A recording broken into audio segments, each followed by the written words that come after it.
I am Professor Tony Affigne at Providence College. My co-author is Valerie Martinez-Ebers at the University of North Texas. And our paper explores the framework of a research project which we've recently started to model and map the ideologies, comparative ideologies of the Black and Latinx electorates in the United States. It was inspired to a certain extent by the hand-wringing and angst that was generated by the visible presence of many Latinx men in particular at the insurrection at the Capitol in January, but also, thinking back over the prior several years, by the visible presence of both Black and Latinx people as part of the Trump orbit, Trump campaign. But the hand-wringing that took place after January 6th was somewhat striking because a lot of pundits wrote as though they didn't realize that there were conservative African Americans or that there were conservative Latinx people. So I'm going to turn it over to Valerie for a few minutes to talk about that motivating sequence of events, and then I will share a presentation and we'll work through the paper. There isn't too much more to add to that story, except for the fact that we did see that the vote tally for Donald Trump among African Americans and Latinx did creep up between 2016 and 2020. I would point out to you, though, it wasn't a significant amount historically. There have always been Latinx who supported Republicans. And of course, one of the things that the coverage in the newspapers fails to mention is there's great diversity within not only the Latinx community, but there is some among African Americans as well. And so we wanted to be, we really wanted to get into that. Obviously, the political pundits don't know as much as hopefully we do, but we want to be sure that we have systematic evidence over time. So I'm going to start sharing, if that's okay. Hi, Wendy, I see you're back. We were advised to go ahead and start, given the time constraints. Thank you. I'm going to share, if I can, our presentation. Everybody see that okay? The paper is mapping the ideological contours of Black and Latinx opinion. And it begins with a recognition that we have some forebears who have done much of this work before us. In particular, we begin with Michael Dawson's Black Visions from 2001, which offered a comprehensive ideological profile of Black America. Dawson identified strands of political thought, and he linked them to the Black historical experience. However, among scholars and studies of Latinx politics, there is no such analysis, deep and broad analysis of contemporary ideologies for Latinx populations. So part of our motivation is to imagine what would it look like if one were to write a book comparable to Black Visions, which identified and compared and measured and put into historical context the different ideological strands that make up the Latinx population as well. Now, the reason this is important is because, as you know, the Black and Latinx electorates now comprise the largest of the minority voting blocs. And if census data for census forecasts are accurate, by the mid-2040s, the non-white population in the United States will be a majority of the overall population, if not the electorate.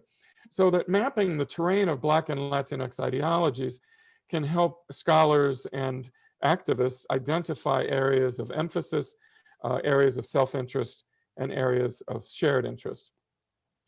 In fact, we feel that the prospects, the future prospects for truly emancipatory politics may depend on whether these two powerful groups maintain and strengthen their intra-group and their intergroup cohesion, or alternatively, will they instead pursue group-specific goals which may undermine their potential alliance and help to perpetuate white power, even as the white population continues to shrink. So the question we ask is, what are the main ideological frames which shape Black and Latinx opinions and behavior?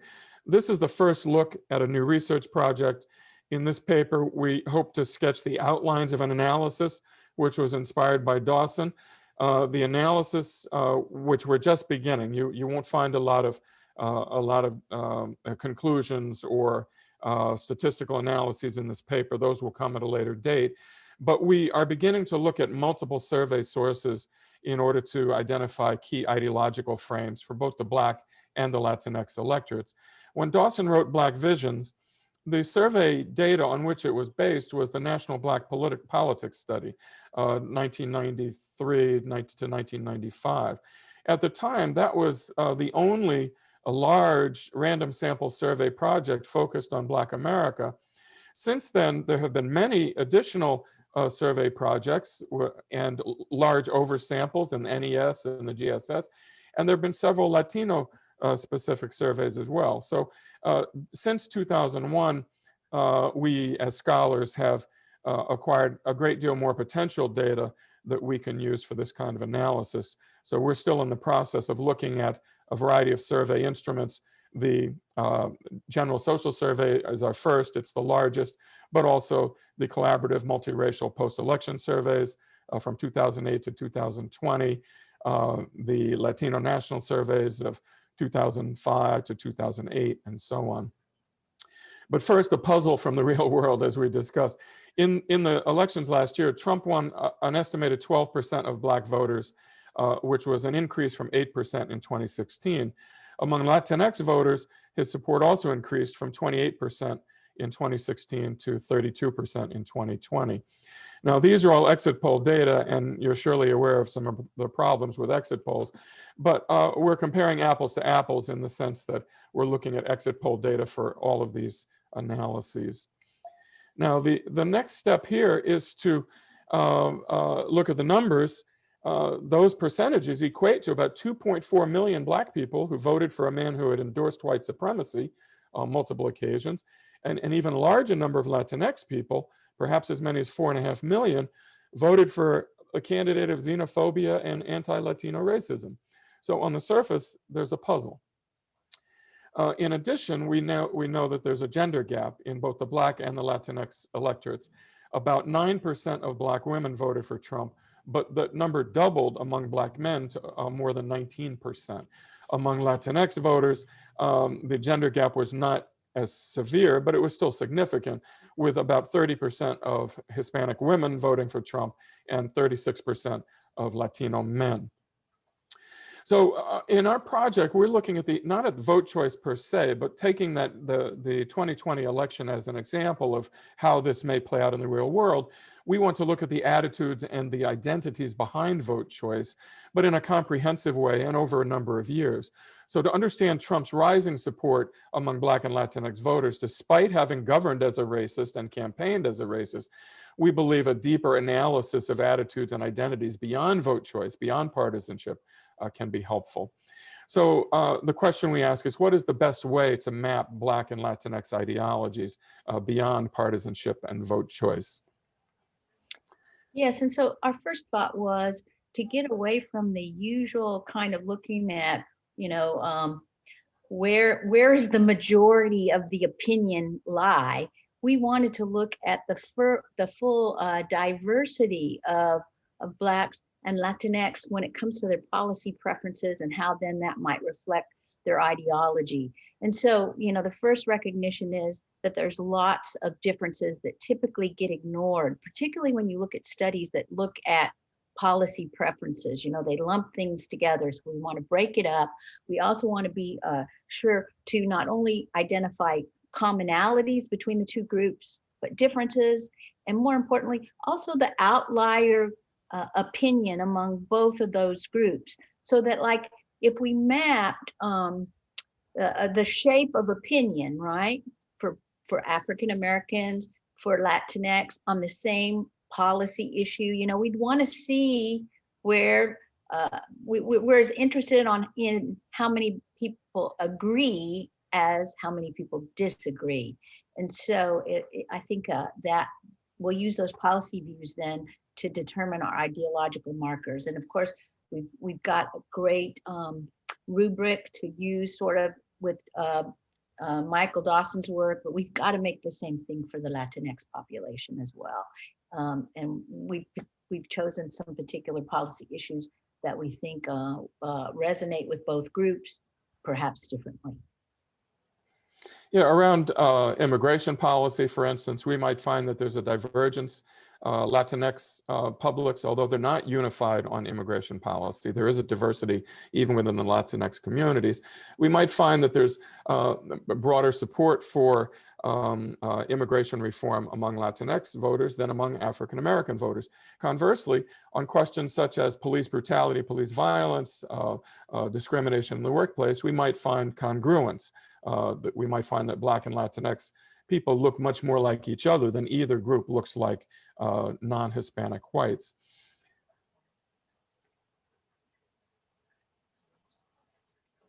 I thought this was you. Sorry, go ahead, Tony. I don't think that. We also consider some recent research on the role of worldviews and formative socialization experiences. And so we're going to take a look at those as well. These include views on life and death, destiny, personal responsibility, childhood relationships to parents, the role of parenting, and so on. All of these may also shape attitudes towards authority, attitudes towards risk and reward, and so on. Let me interject just one thing here. One of the works that really kind of influenced us in this area is by Hetherington and Wheeler. It's that book with Prius and Pickups, which they acknowledge is based primarily on white Americans. And so the worldviews of African Americans and Latinx may be formulated much differently, but that's sort of the literature that we first started with. And obviously we want to see how it relates. Right. We want to look beyond obvious markers of partisanship and ideology. If one asks voters where they locate themselves on a liberal to conservative scale, you'll get a distribution, but our researcher doesn't really know what that means. The word conservative, the word liberal mean different things to different people. We think it might be more precise to ask people how they feel about specific public policies and then array the populations on a distribution using those.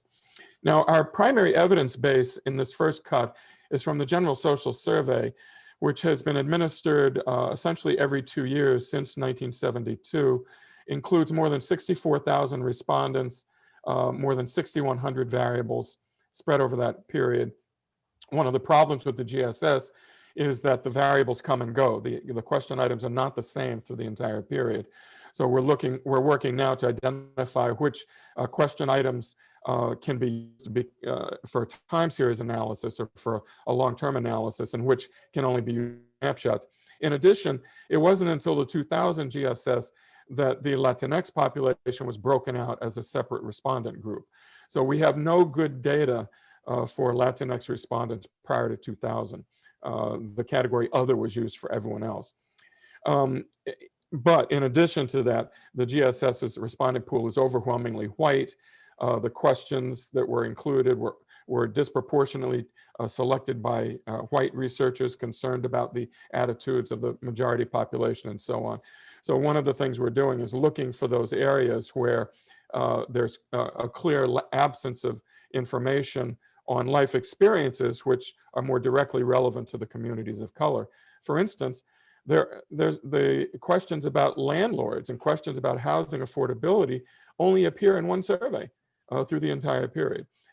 If we had consistent information about housing discrimination and about relations to landlords over the whole period, we might be able to tease out more detailed differences between the groups. So the first step is to select variables. We start by using the news and public opinion discourse around Trump's support. What were the values and motivations that have been ascribed to Trump's Black and Latinx voters? We use news reports, some empirical studies to catalog the most common characteristics of those voters. The first of those, the one which is mentioned most commonly, is economic angst, that there may in fact be significant levels of anger about economic marginalization that influences the attitudes and behavior of Latinx as well as African American voters. Trump's appeal to Black economic aspirations and Latinx aspirations, often channeled through celebrity surrogates, may have influenced Black voters, especially those who have been influenced over the years by Trump's self-description as a successful and wealthy business person. For Latinx voters, there's also the counter-revolutionary influence of the micro-targeting that was done, in particular in South Florida, in Spanish language social media, spreading disinformation about the two parties and the two candidates' relationships and attitudes towards the Castro regime, towards Venezuela and Chavez, towards Nicaragua, and also towards the end, some controversy over a Goja Foods boycott, over the Goja Foods CEO's support for Trump as well. I don't know what happened there. Sorry, let's see if we can, okay. There is also the element of Christian nationalism, which appeared in some of the micro-targeting and direct targeting of both Black and Latinx electorates. Some share of those voters may have been influenced by concerns about Biden's stance on reproductive rights, on abortion, and particularly susceptible to micro-targeting. Some of the mega churches in both the Black and the Latinx communities have adopted very strong, not just prosperity gospel approaches, which is common, but also Christian nationalism, and have been vulnerable to appeals to a white nationalism, even in Black and Latinx churches. Finally, toxic masculinity, which is often noted as a common thread among the different strands of the Trump base. Some number of Black and Latinx people, especially men and boys, do share an affinity for macho swagger, braggadocio, and wounded pride violence, and they may seek validation in political leaders. Trump is the epitome of hyper-masculine, gold accessorized, locker room talk, trophy wife, aggressively masculine persona. And that may in fact have drawn some support. At an NCOPE session a few days ago, Nicole Alexander Floyd and Stephanie Williams addressed this, and both of them, in response to questions about the minority support for Trump, pointed to the overwhelmingly male character of that support, at least visibly, and the fact that groups like the Proud Boys, who are multiracial, in fact, the leader of the Proud Boys in Florida is Latino, are open to membership from non-white members, but they're extravagantly masculinist and toxic to a certain extent. So what are the next steps for us? The next steps for us will be to identify survey items in the GSS that allow us to estimate Black and Latinx policy preferences and worldviews, looking at those variables that emerge from the Trump campaign, economic anxiety and inequality, foreign affairs, nationalism, masculinity. Then to measure the intensity of sentiment on those various items, especially those that have the most immediate relevance, immediate political relevance, and discuss how these pose opportunities either for alliance building and intra-group solidarity or conflict. Finally, we are also looking at patterns over time by evaluating age cohorts. The GSS in particular has the birth year for each respondent. So we can do a kind of a naturalistic, organic lumping by what was going on in the world. Not simply by the age of the respondent, but looking at the years of formative socialization for each individual. A child growing up in Memphis in the 1950s and 1960s is very different from a 10 or 12-year-old child growing up in a different part of the country or at a different time. So we're not simply looking at age, but we're looking at cohort in relation to historic circumstance. And that's it. Stay tuned, folks. It's a big project. It's actually bigger than we thought it was going to be, but we're looking forward to learning more about these potential areas of alliance and the potential areas of friction between what are increasingly the two most significant non-white electorates in the country. Thank you. And thank you, Val, for your contributions. Thank you. Thank you both. What an incredible undertaking. I have to say, I am so excited about this project. Before we get into discussion for this particular paper, I do want to just assure that there is not another paper to be presented. There is another paper. So I will, there is, oh, I apologize. I'm not able to see the full, I got all kinds of challenges this morning. I apologize. So will our other paper presenters, before I go into comments, will our other paper presenters begin? Sure. I'll take the lead if Dustin and Griffin are still good with that, and then if they have anything they would like to add, they're welcome to do so. I will attempt to share my screen. Like Wendy, I am prone to technological difficulties, but to sort of give everyone an idea of what's going on here is in the fall, we sort of kicked off our inaugural student research team. And so we have Dustin and Griffin are undergraduate students, and Amaya is one of my former undergraduate students, but she's in the MPA program now. And so she was very helpful in formulating the survey. I put it out on Qualtrics, but the students told me what questions they wanted to include. I helped them out with the question wording, but so that's kind of what's going on here. And I do think that our project ties in very well with what Val and Tony were talking about. And so hopefully we can all sort of learn from each other. And Griffin and Dustin, if you guys want to add anything as I'm going through this, please let me know. And can y'all see that? And I'm sorry, my son decided to scream right as I got started. Can you all see this okay? Yes, yes. Excellent. Okay.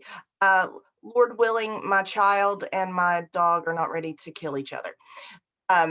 And so we'll get started. What we're doing here is we're trying to explain, much like what Val and Tony were talking about, we're trying to explain minority support for Trump. And we're specifically looking at the Latinx community and African Americans. Trump obviously has a history of incendiary remarks, racist, nativist remarks. The list is clearly not comprehensive. We're looking at everything from talking about crime, referring to African countries as shitholes, referring to white supremacists as very fine people. This is clearly a truncated list, and the idea is sort of in the same vein as a number of the things that we have been talking about.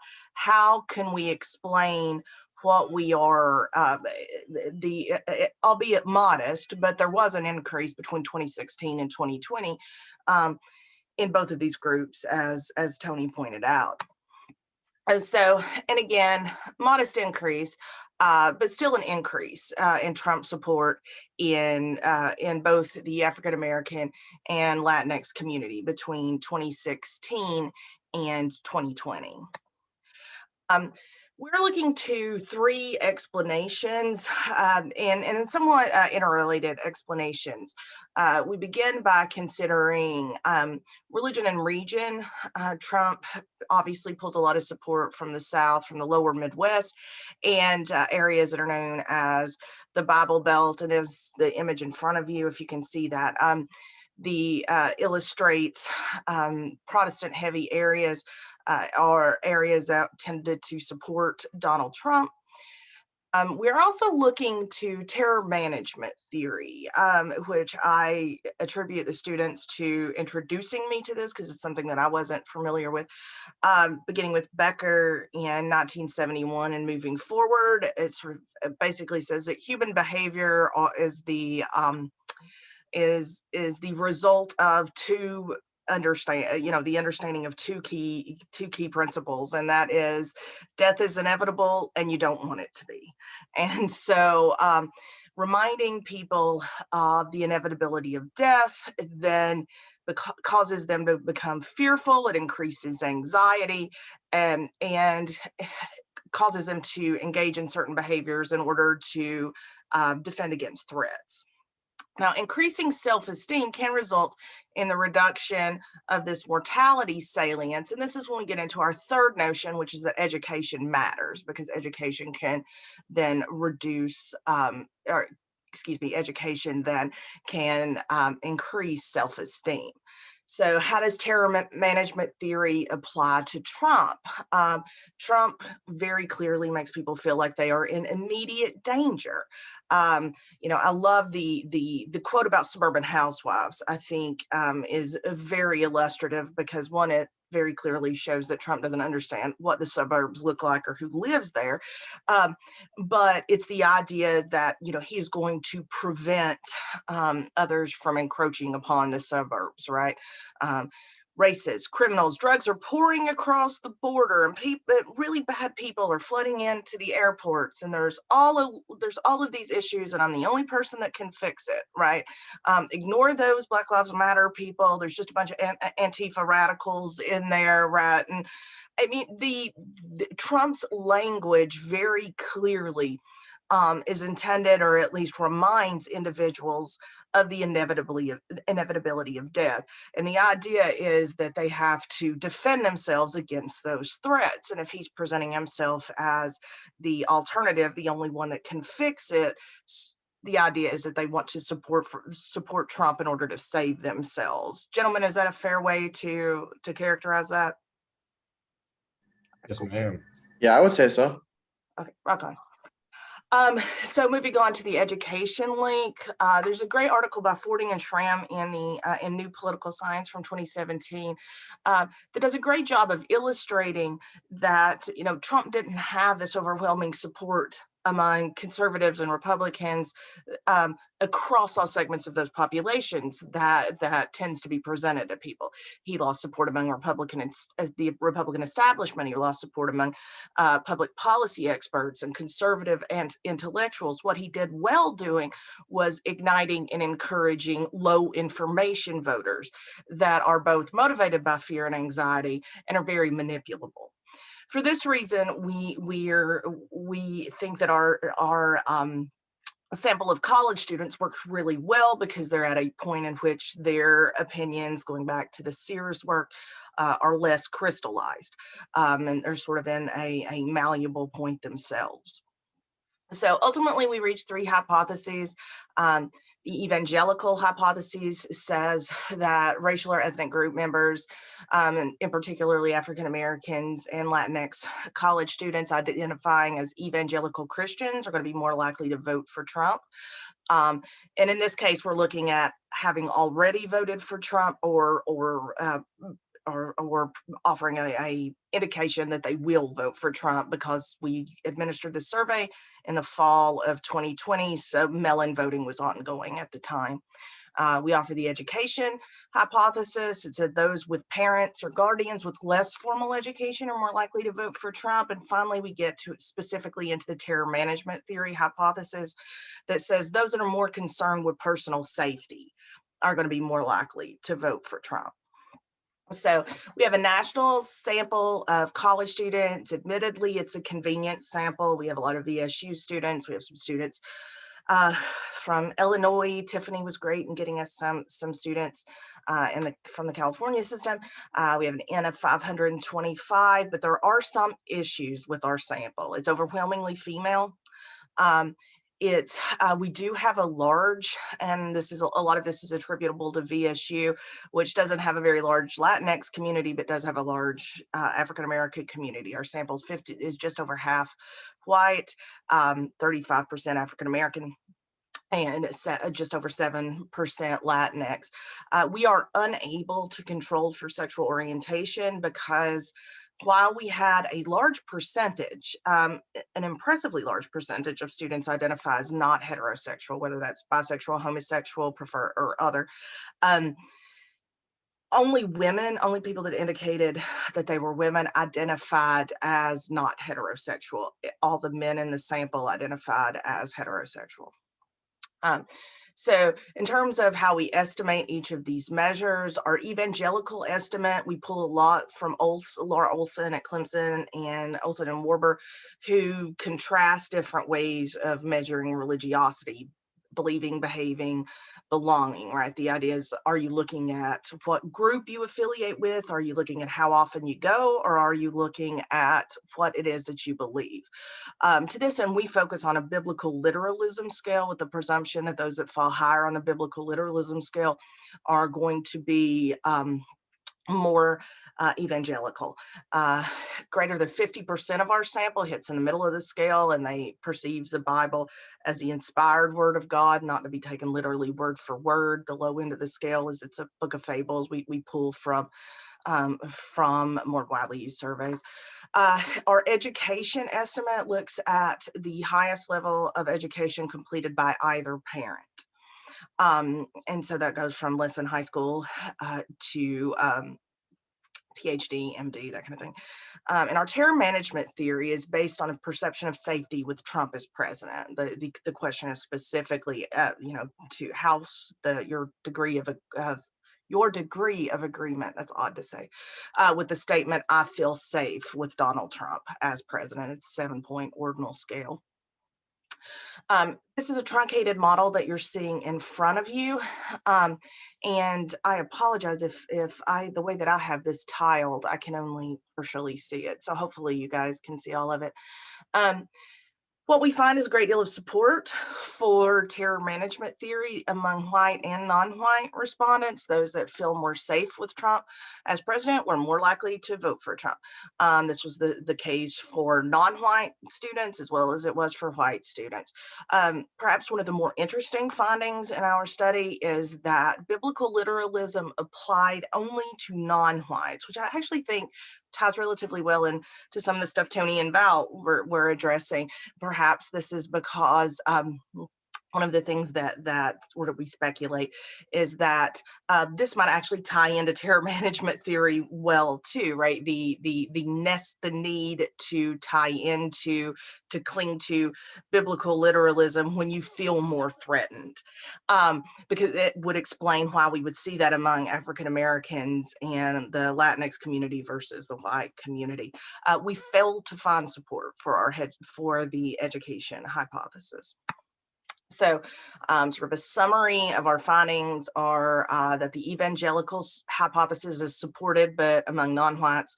And for what it's worth, we have precious few, I think there was 6 respondents in the non-white sample that were neither African-American or Latinx. The education hypothesis is not supported at all. The terror management theory hypothesis is supported across both African-American, Latinx, and the white community. Again, there's some caveats that we all need to keep in mind when we're looking at this sample. First, it is overwhelmingly female.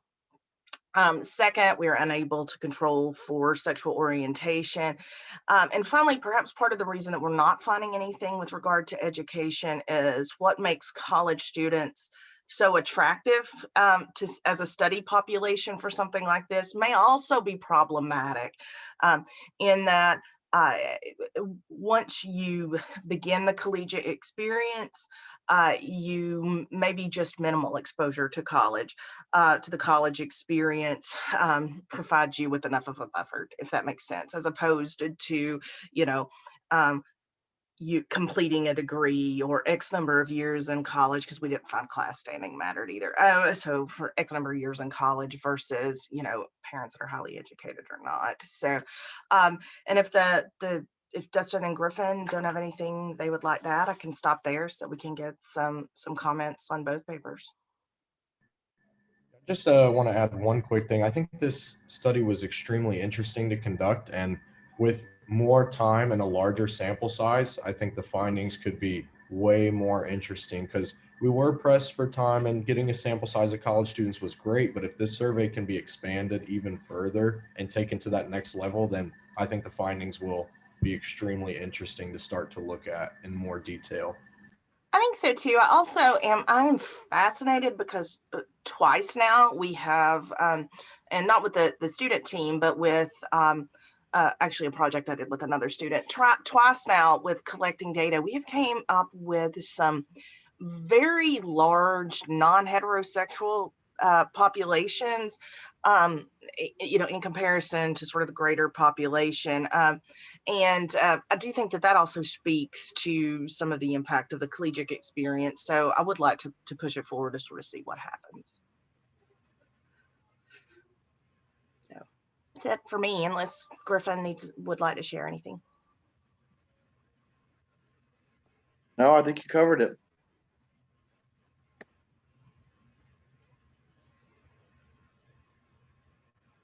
Thank you so much, Mandy, for that presentation, and for the amazing work of undergraduates. I'm always so heartened when I see undergraduates digging into this work early on. It means that we have a long time to see you doing this work with us, and hope to see future papers with Dustin and Griffin as well on the papers. What I want to start with, you're muted now. I'm sorry. Yeah, they have been fabulous. The interest that we got among the students at Amaya too, in just wanting to put together a survey and actually thinking about question wording and going beyond, I just got to get through the scope and methods class, right? Like, I've been very impressed with the level of interest these students are taking. In fact, Dustin and Griffin have actually done 2 directed studies with me that are pretty research intensive. And so, yeah, I'm very proud of our undergraduate students. So. Wonderful. It's nice to have your professor beaming and your grades are already turned in, right? So this is incredible. This is really good work. I want to say that about both papers, because what I wrote down when I was thinking about even the sheer titles of these papers, I kept saying, I don't recognize my people, right? And so will these papers help me to have a better understanding of, or some appreciation for what we're hearing and what we're seeing as people are expanding the ways in which they are acting politically. And the more we dig into these research areas, the greater understanding we will have of a range of political attitudes. And we are more positioned as scholars to respond to the claims that the Latinx community or the African-American community are monolithic, right? And we have to have additional framing. We know that as academics because we are looking at the data. But how we communicate that back and mirror that back out to the broader public will help help us to have more robust conversations instead of these kinds of flattenings of our communities with the assumption that there's a certain level of predictability, which these papers both illustrate that is clearly not the case. But we do have a responsibility as scholars to explain the why. And I don't think that we have been as engaged in doing that as we can. I'm going to start with the Martinez and Affigne paper, the Mapping the Ideological Context. As I had already said, I was very excited to see this project. I think it is a long overdue undertaking in the sense of understanding Latinx public opinion in the same ways that we think about the seminal work of Michael Dawson with Link Fate. I think that alone, hear me, Val and Tony, that alone is a masterful undertaking that we need. So I am a fan of rallying you to really focus on even that side of the equation. And I say that because we find the information in bits and pieces that, one, we have to understand the historical. Are you all able to hear me? Are you able to hear me? Yes. I'm going to turn off my video so that you can hear my audio. And I apologize. the cable folks are coming, but they're not coming.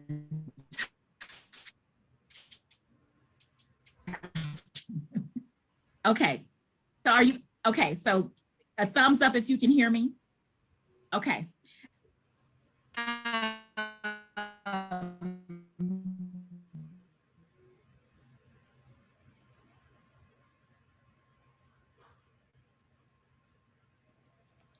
We lost you, Wendy.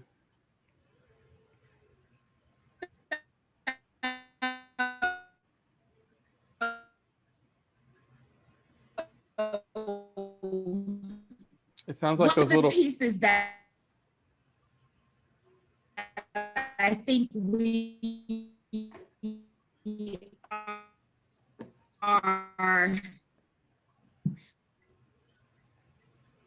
okay.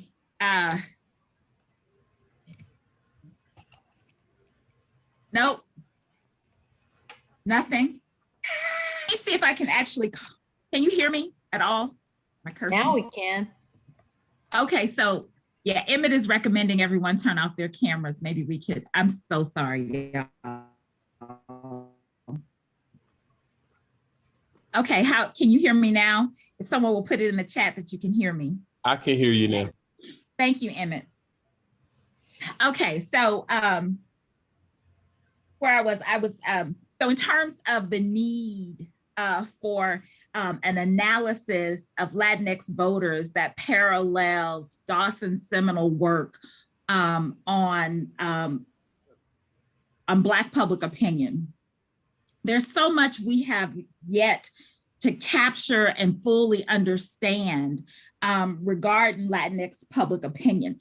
And one of the things that I was in particularly interested in, and I think that there's a need to do this independent of the comparison to African Americans, though I certainly say that point of convergence is incredibly important and central to a way for us to move forward, because we certainly see among activists, and when we look into particular local communities and even local races not focused on federal elections, we see a lot more of this kind of convergence, this kind of allyship performed on the ground, and helping to understand how public opinion is formulating around activist interventions at the local level, I think is much more a rich space for us, if you will, to understand, because there's so much static in the federal data, I would argue. And I would really encourage both projects. The second paper is a little bit different because it's so focused on the 2020 elections, but with Val and Tony's paper in particular, I was a little struck that you moved into policy areas that centered around the Trump presidency, because that is such an area of volatility.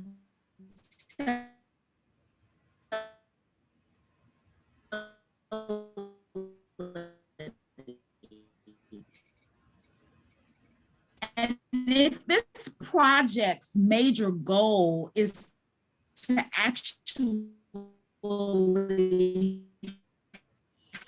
help us to understand trends and help us to understand the development spaces of convergence and the spaces of African Americans, and I think a much more help us. Okay, are you able to hear me? Now we are, but you were gone for quite a while. Oh, geez. Okay. Wendy, it comes and goes. At times it sounds like those little toddler pianos with the chiming. Oh, geez, that's the worst. You know what I'm talking about? Maybe we could share commentary via email if we sort of run up against a time limit, because I'm having the same issue. Like it's hard for me to link together the comments. Oh, you all, I certainly apologize. Here's what I will do. I will send my comments to the papers, if you're able to hear me. Yeah, I was able to hear that. You said you'll send the comments. You'll email the comments? Yes. But I encourage you all to continue to talk amongst yourselves, since my internet is the problem, but your internet is fine. Thank you, Wendy. I appreciate the time you put into this, and I'm sure I speak for Val that we look forward to getting your comments. And I'm glad you also recognize that this was the first cut at this, and it's a good time for you to get involved, because Yeah, we the best time to appreciate change your direction input. is at the beginning. So Yeah. thank you. If just for what it's worth, I'm fascinated in the project, and I love that you are not just focusing on ideology, but rather you are trying to get actually at policy ideas. I did, and I don't know if it would be helpful for you. I apologize that I may have the date down, but I have a social science journal piece from, I think, 2016. And I can send it along if you think it would be helpful. We're also looking at college students' ideologies, and what we found, and now we didn't constrain it, but we did control for race and ethnicity. One of the things that we found was those individuals that identified as conservative were able to understand conservative fiscal policies, but those respondents that identified as liberal actually didn't seem to understand their policy positioning at all. In our in the study that we did, at least based on asking policy related questions, right? So the interestingly, now, and again, this is another project that was based on trying to better understand student attitudes. But one of the things that we found was those students that identified as conservative were actually very egalitarian in their policy preferences, social policy preferences. But we didn't see that among the students that were identifying as liberal. So that was a kind of a fascinating finding for us. I don't know that if it would, I don't know, Tony and Val, I don't know if that would be Yeah, helpful. if you could send us the citation for that, that would be interesting. Yeah. You might recall back in the 90s, when the Clinton administration was pushing welfare reform, there were a number of surveys that asked respondents how they felt about welfare, and people were like, oh no, welfare is terrible, you know. And they said, well, how do you feel about food stamps? Oh, food stamps are cool. You know, so this unlinking of ideology, you know, people begin to welfare. If you're against welfare, that means you're conservative. But when you ask details on the policy, you find out that there's actually a very different distribution. That's one of the reasons we want to use policy as a surrogate for ideology. We may compare it to self-reported, you know, liberalism or conservatism, but we don't think that gives us as much information as asking people about specific extant public policies about which they might have much more reasonable positions. Okay, I would concur on that. Following thank Wendy's you, suggestion, I'd love to hear from Stephen or Clarissa or Emmett or Joseph, any of the other folks in this session. If we were all in a big room together, I'd be staring at you. Joe, what do you think? I'm happy to defer to my colleagues. I do have a couple of thoughts. I don't know that they're going to be super helpful, but they'll be encouraging. Does anybody else want to jump in first? No, I'm on. My mic's on, so I got to go.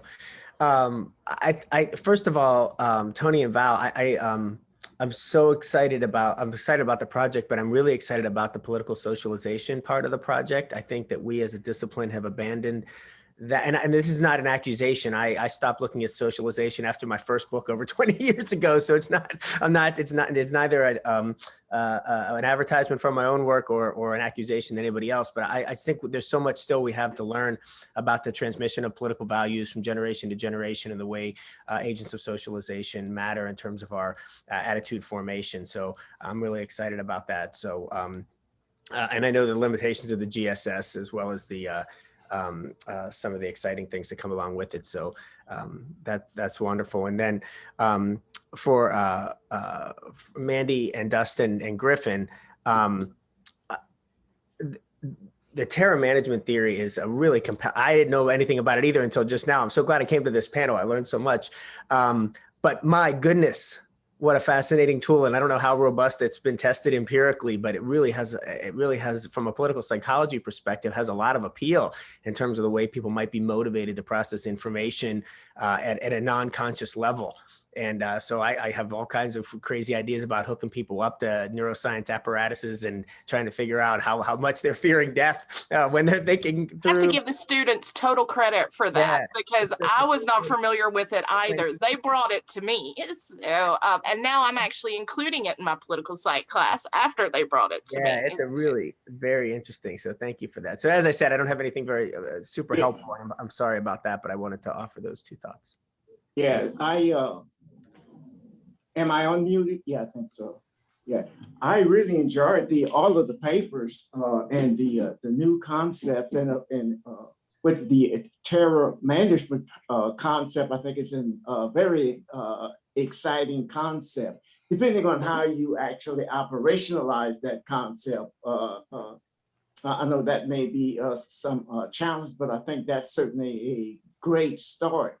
And and Tony, I was glad to see that you are digging into some of the Latinx and the Black Americans concepts. And I think I see that study really is very exciting, and certainly I would like to keep up with that. I think the findings are going to be very revealing, because we really need to get into fine tune our perceptions definition of these kind of the concept that you are dealing with. And I think it's your study is very timely. And this is the time, I think, to get into those kinds of study where we try to refine concept of ideology, policy, and try to differentiate between those, because most opinion polls or opinion study do not, the individual, when you're measuring opinions, sometimes it's very difficult to actually ensure that the person that you're interviewing actually truly understand the concept that you're trying to get at. And sometimes you get a really distorted outcome. And I think that what you're doing by differentiating policy, making it, refining it, I think we're going to come out with a better outcome. I really am excited about those very, very much. Thank you, Dr. Brown. We really hope to do it too. Really hope to finish this project. Things have been a little chaotic the last year. I don't know. All bets are off, but we're going to try. Are you able to hear me at Yeah. all? Are you, okay. So, because I can't, this is too good of a conversation. I'm like holding I gotta talk. Okay, but, or Val and Tony, right? So you're saying Latinx community, right? So I'm even looking at some of the gender gap data, and we're still waiting on national exit poll data to disaggregate by gender, right? But it will be very interesting for us to dig even deeper, right? To kind of look at, in particular, where is gendered support for Trump coming from among Latinx voters? Because as you all well know, even more than I do in this literature, that there emerges quite divergence between geographic areas. And when we look at actual ethnic, ethnicity within this context, that you're going to see very different outcomes for various policy supports. What's going to be really interesting in your work around that is that this isn't just a Trump phenomenon. This isn't just Trump, right? That this has something to do, that this is a much broader analysis, which is why a project that is comparable to Dawson's is critically important for helping us to understand those kinds of fundamental differences, right, that exist within the Latinx population, right? And how those differences can be prodded at particular points, mobilized at particular points, and then used to obscure, right, Latinx voting overall, right, to make broader claims that are actually possible based on the ways in which we know internally when we're disaggregating the disaggregated data, right?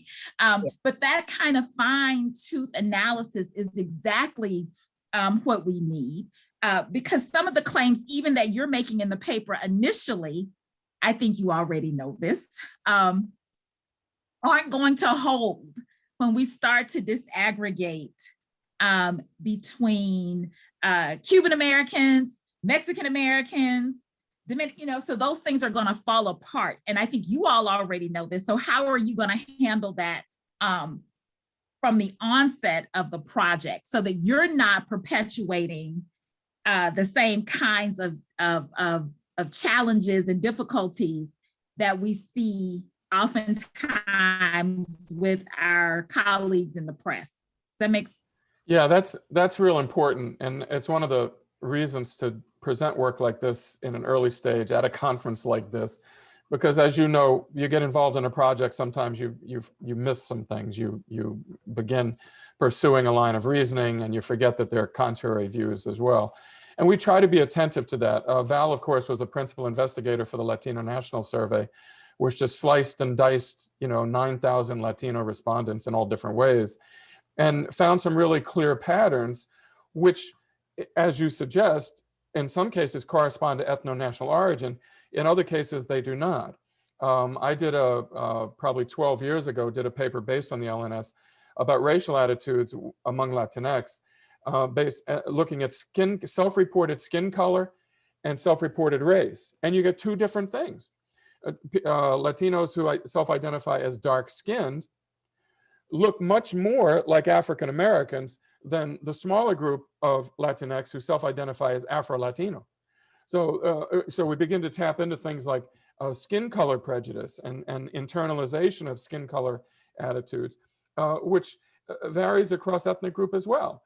Racial attitudes among Cuban Americans are different from racial attitudes among Dominican Americans. So you're absolutely right. I mean, when we finish disaggregating the disaggregation, hopefully we won't end up with a cell of 3 respondents, which happened in the Latino National Political Survey many years ago.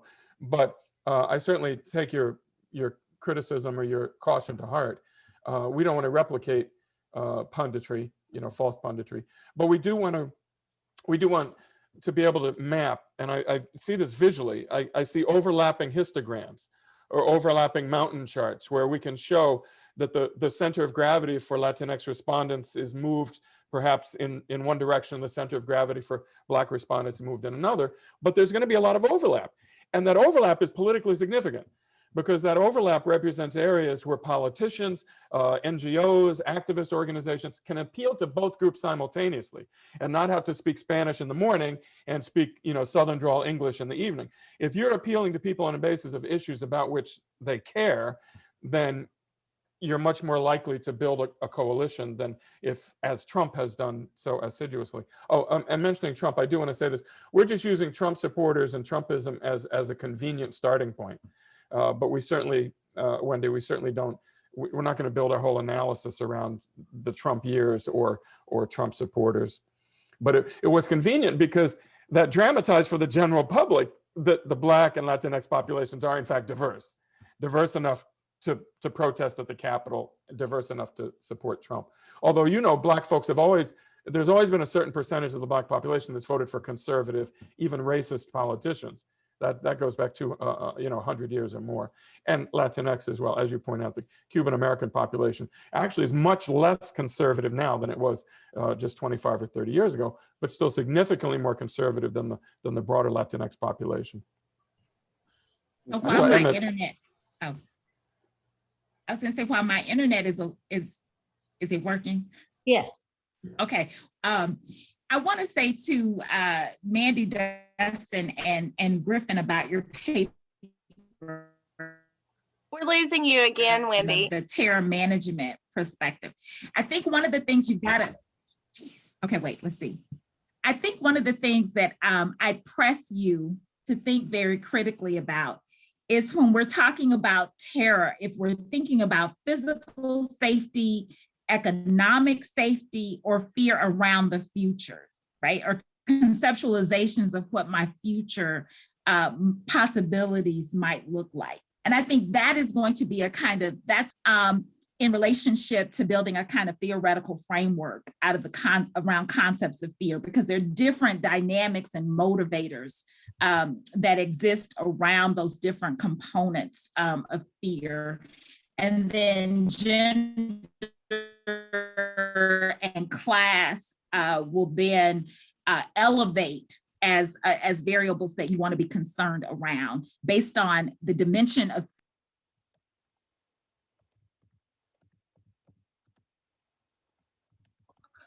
We've lost you, or at least I've lost you again, Wendy. I apologize.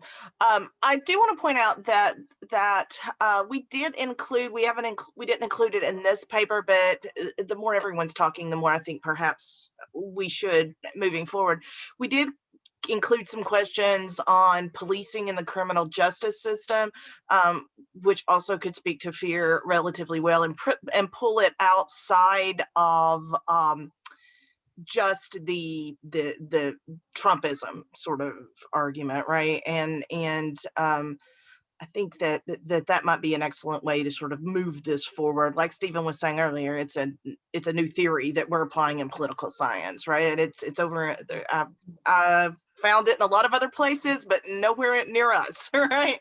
And so I think that could be a great sort of place to move forward. And I would particularly be interested in gender differences there as well. But anyway, thank you, Wendy. I appreciate it. And I did see your comments in the chat too.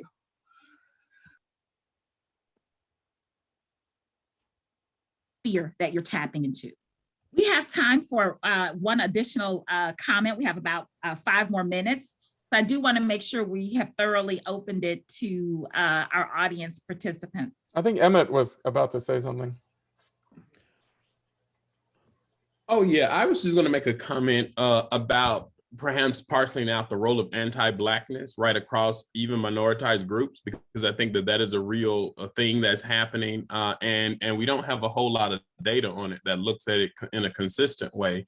The CMPS data, which I actually got DePaul to make me a collaborator this year, actually is going to have an oversample of measures of anti-Blackness within those groups, because I think so much while the Trump years are the boiling point, I think we've been moving towards this point over the last 30, 40, 50 years, closer and closer. And now we see a large number of racial and ethnic minoritized groups in America who are experiencing America inherently different. And so their outlook on the role of government is different. Their outlook on the role of individualism is different. And on the piece with college students, I wonder how clever college students are with masking their responses. I think Trump becomes a polarizing figure. A lot of people not really admitting that they're going to vote for Trump.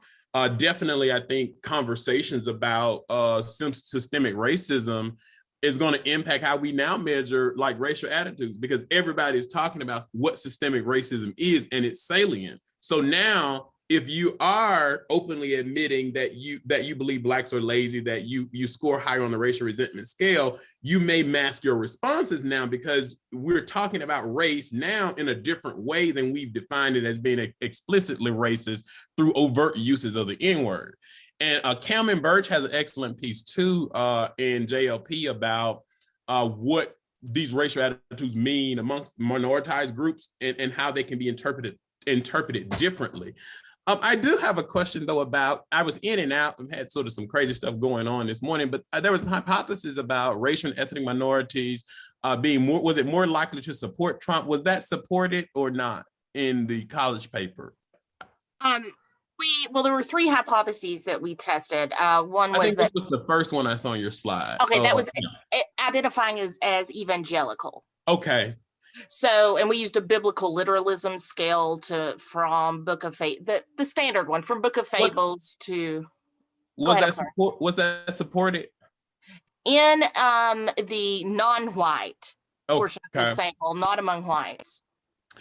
What theoretical justification would be for evangelical Christians who are racialized to move in that direction? One of the things I'm thinking about is Black voters are highly, and when I think about race, within the context of Black voters in particular, they're highly conservative on social issues, but that conservatism never translates into political behavior. So you may have an individual who's anti-gay marriage, but will support a progressive candidate. And I do think parceling out those differences may help improve that aspect of it, because there's just so much complexity when you get to thinking about the way in which religion plays a role in racial and ethnic minorities' political behavior. I'm a Southern Baptist, so I'm highly, on issues, but then that never moves me in the direction of supporting candidates who are ultra progressive. Emmett, if I could jump in here with, I think we have a minute and a half left to respond to your very appropriate point about anti-Black attitudes, anti-Black racism among Latinos. That actually was my starting point, was that some significant Latino support for Trump may well have been motivated by his anti-Black rhetoric. And conversely, some Black support for Trump may have been motivated by his anti-immigrant rhetoric and anti-Latino rhetoric.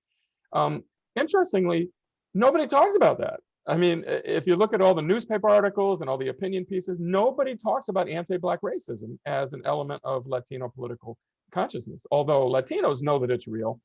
So that is definitely something that we'll pursue, but it didn't make it into this first cut of the paper because we didn't have much to base it on in terms of other writers' opinion pieces and so on. But thank you for that. You're exactly right. But it works the other way around too. The other way, right. It's also anti-immigrant and anti-Latino prejudice among some part of the African-American population. People may be willing to set aside everything else they know about Trump if he's going to be against Black people, or they're going to set aside everything else they don't like about Trump if he's going to stop immigration. I hate to This interrupt, is the but best spirit of incopes. We're out of time. Thank you. I think our advanced net person is also, this is one of those moments at incopes where we say, take it to the lobby. Hopefully we will be back in our usual form this time next year, and we will be able to take these conversations to the lobby. Thank you all for these amazing papers, and I hope to see more of this work in the near future coming forward. So Wendy, keep moving. Before we leave, I put up a copy of our paper in the chat box, so grab it there. If you don't see it, or if the chat box disappears, let me know and I'll email it to you. Thank you. Thank you so much, Wendy. Thank you all. Have a good one. You too. Apologies again on my technical. These things happen. I know, right? We're glad you were here. I had the same problem last week when I was chat moderating at the Pi Sigma Alpha conference. So I'm completely on your page. And the funny thing is, I was like, everything was working fine until 5 minutes into the panel. So let me call cable again. Tony, could you mail me a copy? Yeah, email me a copy. Yeah. Your email address? Is where can I find it? Joseph_Brown, BROWN at Baylor.edu. Okay, I'll do that. Thank you. All right, appreciate it. So long, everybody. All right, bye-bye. Good work, Tony. Good Thank work, you, Mandy. Wendy. Take care, everyone. Stay safe. You too. All right, bye-bye. Thank you Get all. your We shots. appreciate it.